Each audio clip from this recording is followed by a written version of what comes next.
अस्सलाम वालेकुम नाज़रीन, मैं हूं आपका होस्ट इसार अली अब्बासी और आप मेरा स्पोर्ट्स यूट्यूब चैनल देख रहे हैं इजहार राय। आज पाकिस्तान पहली इनिंग्स में डबल सेंचुरी बनाकर भी पहली बार हार गया और हार की वजह सिर्फ साउथ अफ्रीका के दो खिलाड़ी जिन्होंने 157 रन की पार्टनरशिप की, वो भी सिर्फ 87 गेंदों पर। हेंड्रस ने अपने T20 कैरियर की पहली सेंचुरी बनाई। 77 वहाँ T20 मैच खेलने वाले अभी तक कोई भी सेंचुरी नहीं बना सके और आज 63 गेंदों पर 117 रन बनाए, 10 छक्के 7 चौके, साथ उनके साथ दिया डॉसन ने। 38 गेंदों पर नट आउट उन्होंने 66 रन बनाए, 5 छक्के 3 चौके। इन दोनों खिलाड़ियों ने पाकिस्तानी बॉलर्स की और ख़ास तौर पर हारिस रऊफ की ऐसी धुनाई पिटाई की। हारिस रऊफ ने 4 ओवर में 57 रन दिए, महंगे तरीन बॉलर वो साबित हुए। दूसरे नंबर पर अब्बास ने 4 ओवर में 3.3 ओवर में 46 रन दिए और इब्रार सबसे कामयाब बॉलर है, उन्होंने 4 ओवर में सब 29 रन दिए। जहांदाद ने 2 खिलाड़ियों को आउट किया लेकिन वो 4 ओवर में 40 रन दिए। लेकिन सवाल ये पैदा हुआ है कि डबल सेंचुरी का जो हदफ पाकिस्तान ने दिया था उसमें सबसे अच्छा कौन बनाया। लेकिन पाकिस्तान ने डबल सेंचुरी का तो हदफ दिया लेकिन साइम अयूब को अपनों ने ही सेंचुरी से महरूम कर दिया। एक वक्त ऐसा था कि 19 ओवर में 6 गेंदें थी, साइम अयूब 98 स्कोर पर खड़े हुए थे लेकिन दूसरे एंड तक उन्हें आने नहीं दिया। वो अब्बास और इरफान वो 6 की 6 गेंदें खेली लेकिन बैटिंग एंड में साइम अयूब ना आए और वो नट आउट 98 रन नट आउट पर मुंह बनाए सेंचुरी बना किए बगैर पवेलियन में लौट आए। इनिंग्स का खात्मा हुआ। पाकिस्तान ने पहले खेलते हुए 206 रन 5 विकेटों के नुकसान पर बनाए। रिजवान 11 रन बनाने के बाद आउट हुए।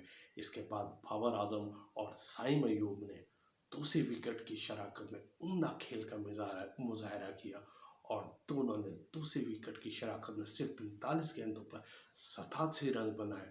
बाबर आजम जो मुसलसल नाकस परफॉर्मेंस दिखा रहे थे, आज से 20 गेंदों पर 31 रन 1 छक्का 3 चौके बनाए। उन्होंने एक संगे मील अबूर कर लिया।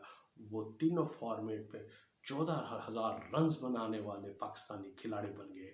बाबर आजम ने ODI में 5,809 रन बनाए हैं। अगर टेस्ट में देखा जाए तो 3,996 रन बनाए हैं और T20 में उनके रन 4,223 हो गए हैं। तीनों फॉर्मेट को बना 14,000 बन गए हैं। लेकिन आज वो रोहित शर्मा का रिकॉर्ड तोड़ने में सिर्फ 7 रन पीछे रह गए हैं।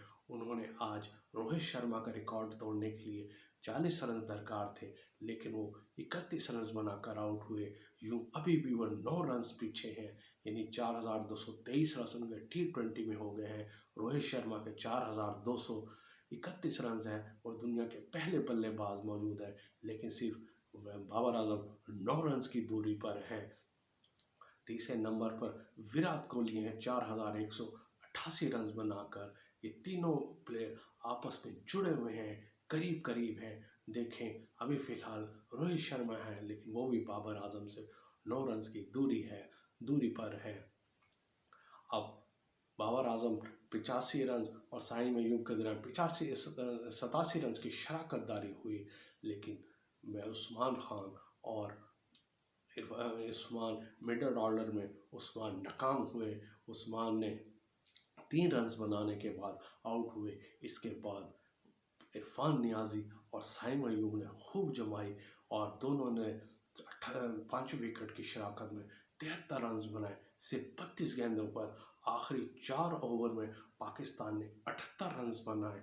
ये इतने तेज तरीन रन थे और ऐसा लग रहा था कि पाकिस्तान ये मैच बआसानी जीत जाएगा। 206 रन एक अच्छा टारगेट था लेकिन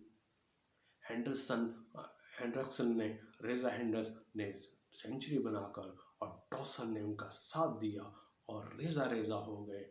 यानी कि साइम अयूब 57 गेंदों पर 98 रन बनाए, 5 छक्के 11 चौके बनाए। साई मयूब की बैटिंग की जितनी तारीफ की जाए और क्यों ना की जाए, उन्होंने साउथ अफ्रीका के जो बॉलर्स का हाल किया था वो देखने वाला था।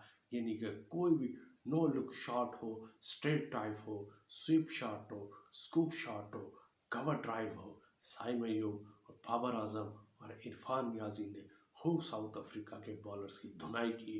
लेकिन दूसरी तरफ जनूबी अफ्रीका ने भी पाकिस्तानी बॉलर्स की और ख़ास तौर पर हारिस रऊफ की 4 ओवर 57 रन में खूब धुनाई की और दूसरा T20 मैच जीत कर 3 मैचों की सीरीज में 2-0 की वाजिब बढ़तरी हासिल कर ली है। अब पाकिस्तान आखिरी मैच 14 दिसंबर को खेल रहा है। क्या आया पाकिस्तान क्लीन स्वीप होने से बच जाएगा या साउथ अफ्रीका पाकिस्तान को अपनी सरजमीन पर क्लीन स्वीप करेगा, ये कल ही देखा जाएगा आखिरी T20 में। लेकिन बहरहाल बाबर आजम का परफॉर्म में आना ये एक अच्छा साइन है।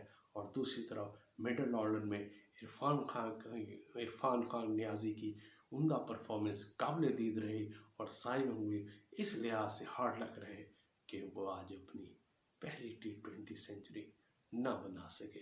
यह थी आज की खबर। अपना ख्याल रखिएगा और चैनल को सब्सक्राइब करिएगा। अल्लाह हाफिज़।